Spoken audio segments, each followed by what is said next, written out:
सूरज निकलने का वक्त हो गया, फूल खिलने का वक्त हो गया।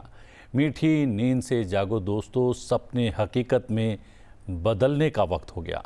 सुप्रभात, मैं हूं प्रतिबिंब शर्मा आपके साथ। सबसे पहले नजर मुख्य गतिविधियों पर। रूस के बाद वियना पहुंचे प्रधानमंत्री नरेंद्र मोदी। वंदे मातरम से हुआ स्वागत। राष्ट्रपति अलेक्जेंडर वॉन डेर बेलेन से करेंगे मुलाकात। चांसलर कार्ल नेमर से भी होगी बात। दोनों नेता भारत और ऑस्ट्रिया के बिजनेस लीडर्स को भी करेंगे संबोधित। प्रधानमंत्री नरेंद्र मोदी को मिला रूस का सर्वोच्च नागरिक सम्मान। रूसी राष्ट्रपति व्लादिमीर पुतिन ने Order of Saint Andrew the Apostle से किया सम्मान। प्रधानमंत्री नरेंद्र मोदी ने व्यक्त किया आभार, कहा यह पुरस्कार 140 करोड़ भारतवासियों का सम्मान। प्रधानमंत्री नरेंद्र मोदी और रूसी राष्ट्रपति व्लादिमीर पुतिन ने की शिखर वार्ता। द्विपक्षीय और बहुपक्षीय मुद्दों पर हुई चर्चा। 2030 तक 100 बिलियन व्यापार का नया लक्ष्य किया गया निर्धारित। रूस में 2 नए वाणिज्य दूतावास खोलने का ऐलान। प्रधानमंत्री ने कहा भारत यूक्रेन में शांति स्थापित करने के लिए हर संभव सहयोग करने को तैयार।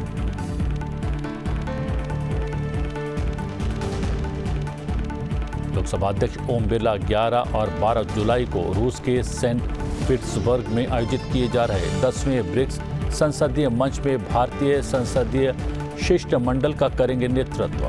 ब्रिक्स संसदीय आयाम अंतर संसदीय सहयोग को मजबूत करने की संभावनाएं और बहुपक्षीय व्यापार प्रणाली के विखंडन का सामना करने और वैश्विक संकटों के परिणामों से संबंधित खतरों पर काबू पाने में संसदों की भूमिका पर अपने विचार करेंगे साझा। फोरम का थीम समान वैश्विक विकास और सुरक्षा के लिए बहुपक्षवाद को मजबूत करने में संसदों की भूमिका।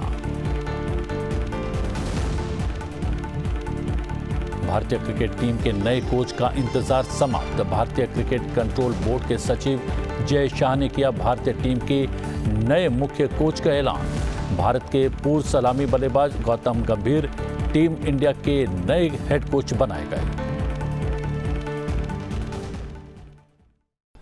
प्रधानमंत्री नरेंद्र मोदी की रूस की यात्रा पर पूरी दुनिया की नजर टिकी रही। तीसरी बार प्रधानमंत्री बनने के बाद ये उनकी पहली रूस की यात्रा रही और ये यात्रा कई मायनों में बेहद खास रही। भारत से दूर रूस की सरजमी पर अपनों के बीच जब प्रधानमंत्री नरेंद्र मोदी पहुंचे तो मिलने का अंदाज एकदम जुदा रहा। मॉस्को में स्वदेश की महक बिखरी। मॉस्को में वातावरण पूरी तरह से मोदीमय हो गया। प्रधानमंत्री ने देश में हो रही आर्थिक तरक्की का लेखा जोखा भारतवासियों के साथ साझा किया। प्रधानमंत्री ने आर्थिक प्रगति के लिए प्रतिबद्धता को भी दोहराया।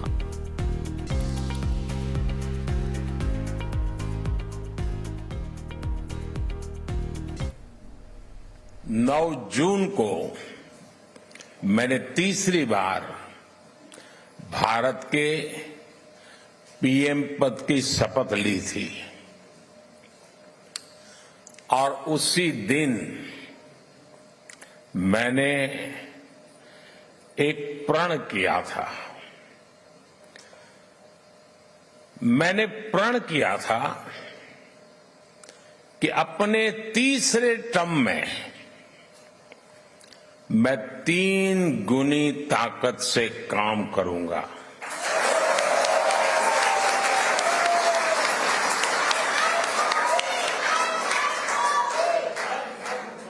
तीन गुनी रफ्तार से काम करूंगा। और ये भी एक संयोग है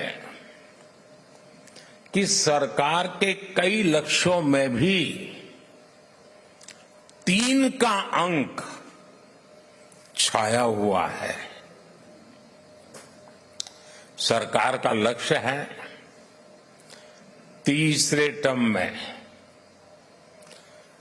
भारत को दुनिया की तीसरी सबसे बड़ी इकोनॉमी बनाना।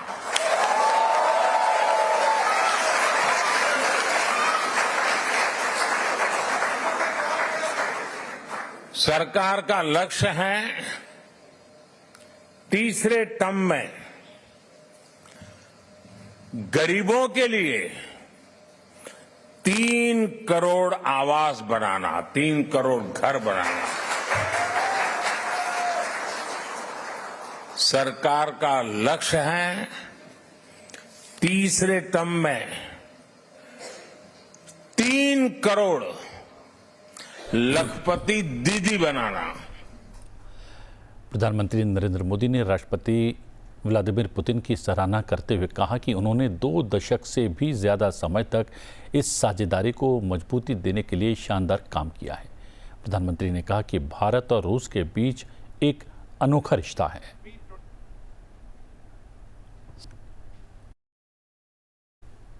साथियों, मैं दशकों से भारत और रूस के बीच जो अनोखा रिश्ता है उसका कायल रहा हूं। रूस शब्द सुनते ही हर भारतीय के मन में पहला शब्द आता है भारत के सुख दुख का साथी।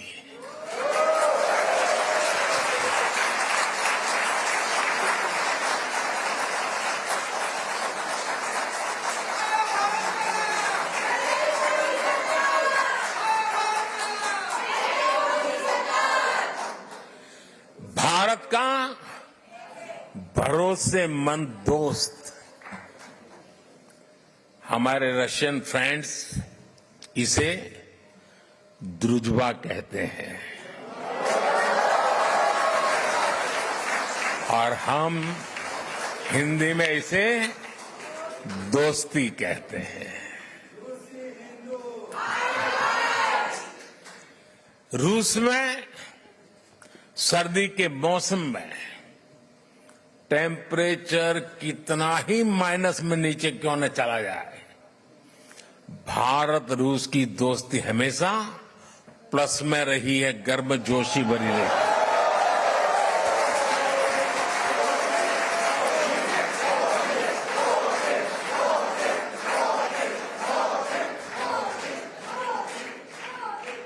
ये रिश्ता म्यूचुअल ट्रस्ट और म्यूचुअल रिस्पेक्ट की मजबूत नींव पर बना है। और वो गाना तो यहां के घर घर में कभी गाया जाता था, सर पे लाल टोपी रूसी, फिर भी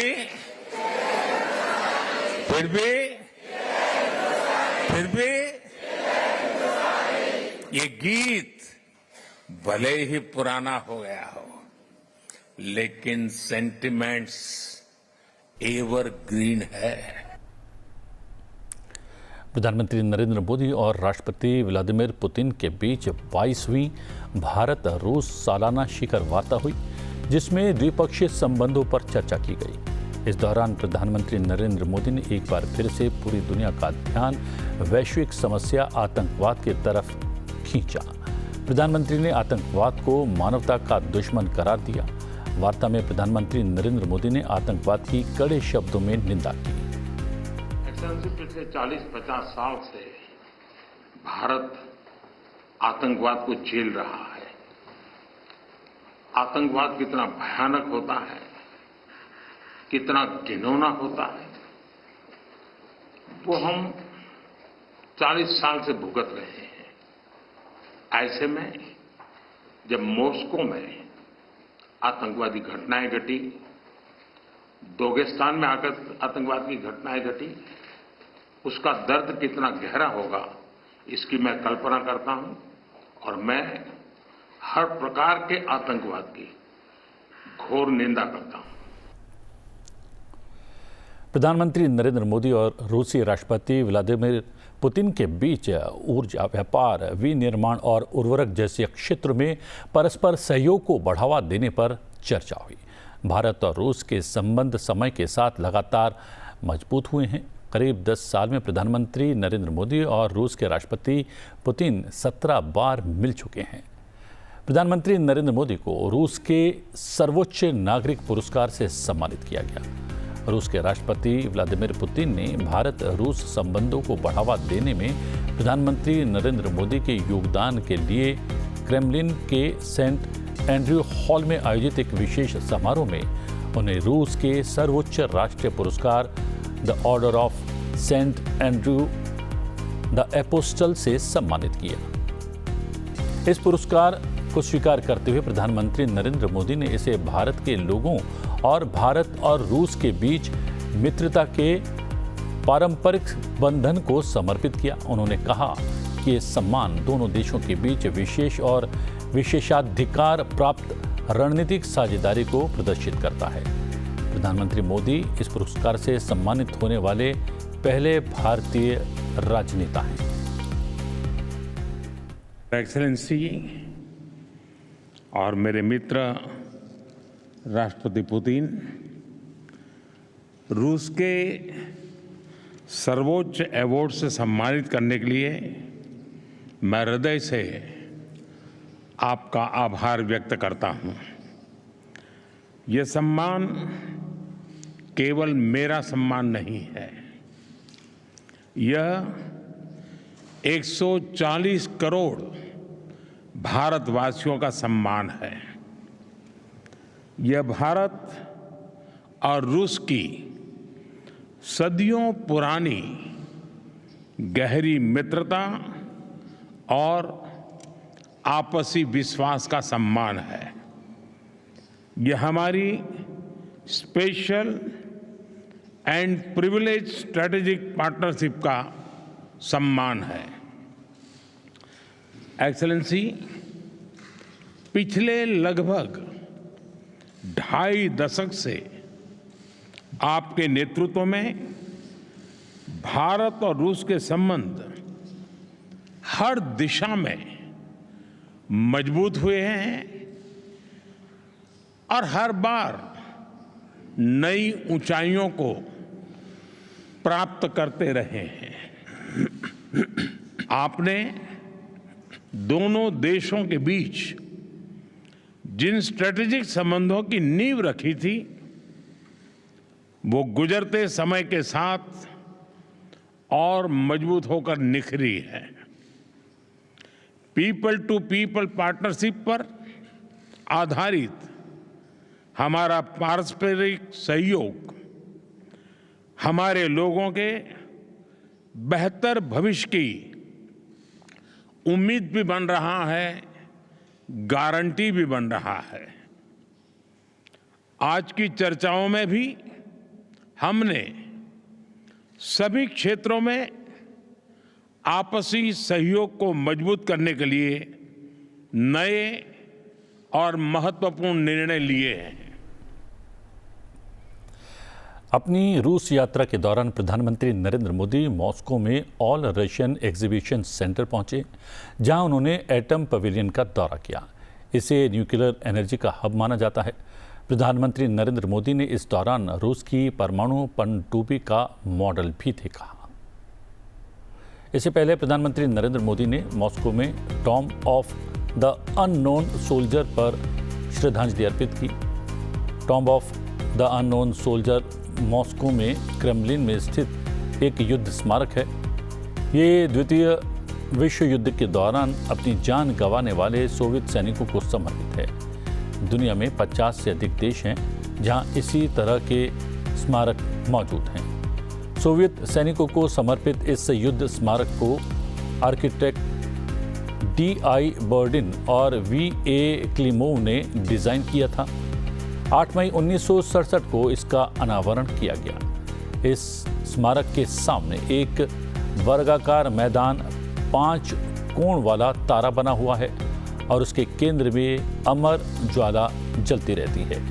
यहाँ एक शिलालेख है जिस पर रूसी भाषा में लिखा है, आपका नाम अज्ञात है, आपका काम अमर है। देश के लिए जान न्यौछावर करने वाले ऐसे सैनिकों के लिए वॉर मेमोरियल बनाने की परंपरा 1920 में फ्रांस और ब्रिटेन में शुरू हुई। द्वितीय विश्व युद्ध के बाद विश्व स्तर पर ये चलन शुरू हो गया।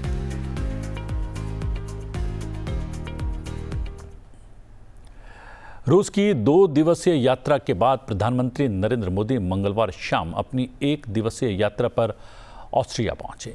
एयरपोर्ट पर ऑस्ट्रिया के विदेश मंत्री अलेक्जेंडर शॉलेनबर्ग ने प्रधानमंत्री मोदी का स्वागत किया। पीएम मोदी इस यात्रा के दौरान दोनों देश अपने द्विपक्षीय संबंधों को और गहरा करने और कई भू राजनीतिक चुनौतियों पर करीबी सहयोग के रास्ते तलाशेंगे। वियना में अपने प्रवास के दौरान प्रधानमंत्री नरेंद्र मोदी ऑस्ट्रियाई राष्ट्रपति अलेक्जेंडर वॉन डेर बेलेन से मुलाकात करेंगे और चांसलर कार्ल नेमर के साथ वार्ता भी करेंगे। दोनों नेता भारत और ऑस्ट्रिया के शीर्ष कारोबारियों को भी संबोधित करने वाले हैं। प्रधानमंत्री नरेंद्र मोदी भारतीय समुदाय के सदस्यों से यहां संवाद करेंगे।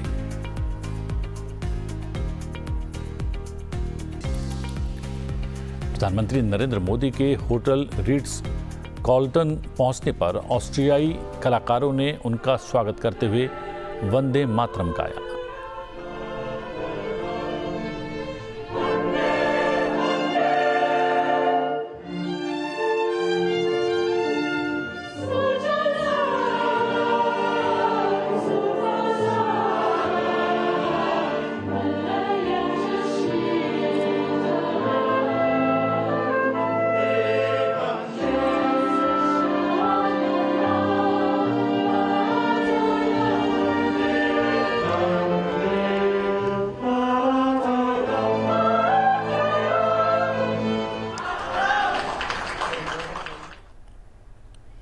प्रधानमंत्री नरेंद्र मोदी ऑस्ट्रिया गणराज्य के संघीय चांसलर कार्ल नेमर द्वारा आयोजित रात्रि भोज में पहुंचे।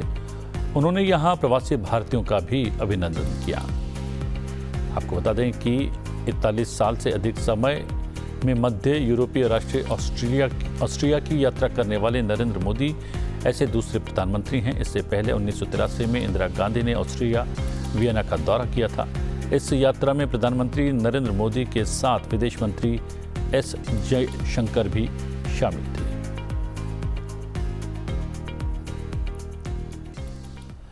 राष्ट्रपति द्रौपदी मुर्मू 4 दिन के ओडिशा दौरे पर हैं। इस दौरान कल वो भुवनेश्वर में राष्ट्रीय विज्ञान शिक्षा और अनुसंधान संस्थान के 13वें स्नातक समारोह में शामिल हुई। इस अवसर पर राष्ट्रपति ने प्रसन्नता व्यक्त करते हुए कहा कि विज्ञान की तार्किकता और परंपरा के संस्कारों को समन्वित करके आगे बढ़ा जा सकता है। राष्ट्रपति द्रौपदी मुर्मू ने कहा कि विज्ञान के वरदान के साथ साथ उसके अभिशाप का खतरा भी हमेशा बना रहता है। आज साइंस एंड टेक्नोलॉजी के क्षेत्र में बहुत तेजी से बदलाव आ रहे हैं।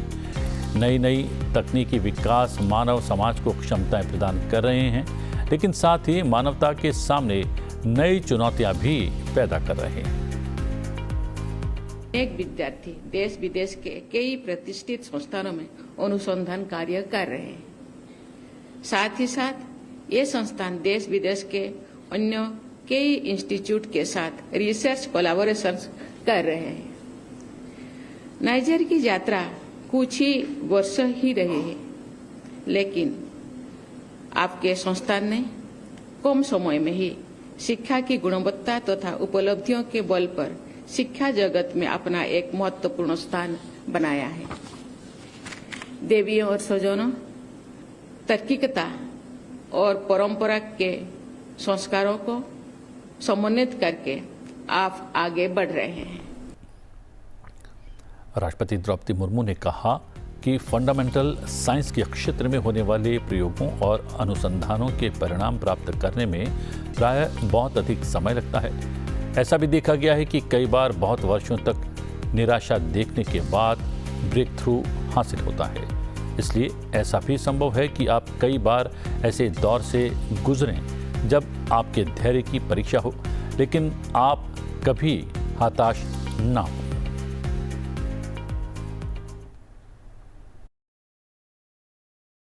बना रहता है। आज साइंस एंड टेक्नोलॉजी के क्षेत्र में बहुत तेजी से बदलाव आ रहा है। नई नई तकनीकी विकास मानव समाज को क्षमताएं प्रदान कर रहे हैं, लेकिन साथ ही मानवता के सामने नई चुनौतियां भी पैदा कर रही हैं। जैसे CRISPR-Cas9 में जीन एडिटिंग बहुत आसान हुई है। ये टेक्निक कई असाध्य बीमारियों के समाधान करने की दिशा में एक बहुत बड़ा कदम है, परंतु इस टेक्नोलॉजी के प्रयोग के कारण नैतिक और सामाजिक मुद्दों से जुड़े संकट भी प्रस्तुत हो रही है। इसी प्रकार जेनरेटिव आर्टिफिशियल इंटेलिजेंस के क्षेत्र में हो रहे विकास से डीप फेक की समस्या तथा अनेक रेगुलरिटी चैलेंजेस सामने आ रहे हैं। मध्य प्रदेश के दौरे पर इंदौर पहुंचे लोकसभा अध्यक्ष ओम बिरला ने कल बीजासन फॉरेस्ट कैंप स्थित प्लांटेशन साइट पर एक पेड़ मां के नाम अभियान में हिस्सा लिया। इस अवसर पर लोकसभा अध्यक्ष ने कहा कि ये अभियान देश को प्रेरणा देगा। उन्होंने कहा कि प्रधानमंत्री ने जलवायु परिवर्तन को चुनौती के रूप में देखा है। पर्यावरण के अनुकूल जीवन शैली को पूरी दुनिया अपना रही है। एक पेड़ मां के नाम एक सामाजिक आंदोलन है। इंदौर की धरती अपने आप में प्रेरणा की धरती है। ये धरती अपने आप सामाजिक कार्य के लिए प्रेरणा की धरती है। इंदौर भारत का सबसे स्वच्छ शहर है और आने वाले समय के अंदर इंदौर भारत का सबसे हरा भरा शहर भी होगा। और दुनिया के लिए जलवायु परिवर्तन की चुनौतियों का समाधान करने का रास्ता भी मध्य प्रदेश से इंदौर से निकलने वाला है कि वह कार्बन क्रेडिट के अंदर एक नए विश्वास के साथ काम कर रहे हैं और आप सबको भी इसमें सहयोग करना है। लोकसभा अध्यक्ष ओम बिरला ने कहा कि इंदौर से शुरू हुआ ये अभियान देश के सभी शहर और गांवों को प्रेरणा देगा। इस अभियान के तहत इंदौर शहर 51 लाख पौधे रोपकर विश्व रिकॉर्ड बनाने की तैयारी कर रहा है। माननीय प्रधानमंत्री जी ने आह्वान किया है, एक पौधा अपने मां के नाम। जिस तरीके से मां हमें पालती है, संवारती है, विचार देती है, संस्कार देती है, धरती मां भी हमें पालती है, हमारी प्रकृति हमें पालती है और इस प्रकृति को संरक्षण रखने के लिए एक पेड़ लगाना है, उसका संरक्षण भी करना है और उस पेड़ को बड़े होते हुए अपनी आंखों से देखना है। जब आप पेड़ को अपनी आंखों से बड़े होते देखोगे तो आपको लगेगा कि मेरा लगाया हुआ पेड़ समाज को पर्यावरण सुरक्षित रखने का काम कर रहा है। इसके अलावा लोकसभा अध्यक्ष ओम बिरला ने इंदौर प्रवास के दौरान सदन की बात कार्यक्रम में नगर निगम के जनप्रतिनिधियों से संवाद किया। इस अवसर पर उन्होंने कहा कि निकाय प्रतिनिधियों का आमजन से निकट का संबंध रहता है। ऐसे में जनप्रतिनिधियों की कार्यशैली इस प्रकार की हो कि जनता की आशाएं अपेक्षाएं पूरी हों और आम जन का लोकतांत्रिक संस्थाओं पर भरोसा विश्वास बढ़े। लोकसभा अध्यक्ष ने कहा कि स्वच्छता के क्षेत्र में इंदौर की पूरे देश में विशिष्ट पहचान है। कार्बन उत्सर्जन में कमी लाने की दिशा में भी इंदौर निगम के प्रयास प्रशंसनीय हैं। इंदौर का ये सदन लोगों के सभी सदनों के लिए, नगर पालिका, नगर परिषद और पंचायत के सदनों के लिए मार्गदर्शन बने और लोग इस सदन को देखने आए और अपने अपने यहाँ पर इस तरीके की चर्चा संवाद हो, क्योंकि नियोजित गतिरोध या सदन में हल्ला गन्ना करने से कभी लोगों की समस्या का समाधान नहीं होगा। नारेबाजी या बेल में आने से समस्याओं का समाधान नहीं होगा। समाधान होगा चर्चा संवाद से। सहमति असहमति होती है कि सबके विचार आना, सबके मत आना, सबके मत और विचार आने से हमें कार्य में भी स्पष्टता बनती है, सरकार प्रशासन पर भी जवाब देते होती है और कार्यपालिका के अंदर भी निष्पक्षता भी आती है और ईमानदारी लाने की जवाबदेही भी तय की जा सकती है। हम आपको बता दें कि लोकसभा अध्यक्ष ओम बिरला 11 और 12 जुलाई को रूस के सेंट पीटर्सबर्ग में आयोजित 10वें ब्रिक्स संसदीय मंच में भारतीय संसदीय शिष्टमंडल का नेतृत्व करेंगे। इस शिष्टमंडल में राज्यसभा के उपसभापति हरिवंश के अलावा राज्यसभा सांसद शंभू शरण पटेल, लोकसभा के महासचिव उत्पल कुमार सिंह और राज्यसभा के महासचिव पीसी मोदी सहित कई अन्य अधिकारी भी शामिल रहेंगे। 10वें ब्रिक्स संसदीय मंच का मुख्य विषय समान वैश्विक विकास और सुरक्षा के लिए बहुपक्षवाद को मजबूत करने में सांसदों की भूमिका है। ब्रिक्स देशों के अलावा आमंत्रित देशों में अजरबैजान, आर्मेनिया, बेलारूस, किर्गिज गणराज्य, ताजिकिस्तान, उज़्बेकिस्तान और तुर्कमेनिस्तान सहित कई अन्य देशों की संसदों की अध्यक्ष, संसद सदस्य और अंतर संसदीय संघ की अध्यक्ष तुलिया एक्सन ब्रिक्स संसदीय मंच की बैठकों में हिस्सा लेंगे।